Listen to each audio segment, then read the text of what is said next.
శ్రీమన్నారాయణ. మీకు ఒక అద్భుతమైన ఒక వెయిటర్ కథ చెప్తాను. ఒక కస్టమర్ ఊరికే అక్కడికి వచ్చేసి ప్రతిరోజు అతను అక్కడ భోజనం చేస్తూ ఉంటాడు. ఆయన భోజనం చేసిన తర్వాత అతనికి ఒక వెయిటర్ అతని నచ్చి అతనితోనే సర్వీస్ చేయించుకుంటూ ఉంటాడు.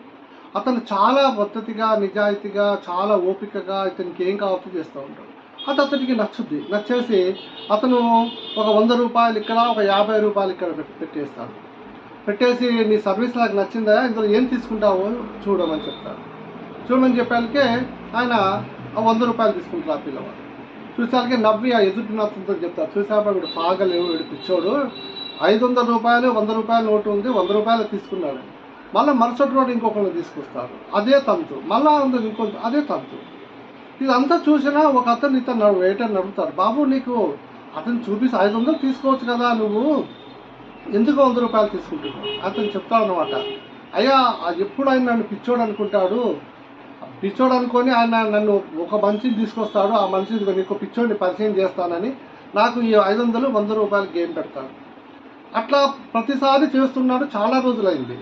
ఇప్పుడు నేను ₹500 తీసుకున్నాను అనుకోండి, ఇక అతను నన్ను పిచ్చోడు కాదు మంచోడు అనుకుంటాడు. అప్పుడు ఇంకొకరిని తీసుకొచ్చి నన్ను చూపించాడు. కాబట్టి నా ఆట ఆగిపోతుంది అక్కడ. కాబట్టి అతను నన్ను పిచ్చోడు అనుకోవాలి, నా ఆట నడవాలి, ఇంకొకరు తీసుకురావాలి, నాకు డబ్బు రావాలి అని నవ్వుతాడనమాట. జై శ్రీమన్నారాయణ.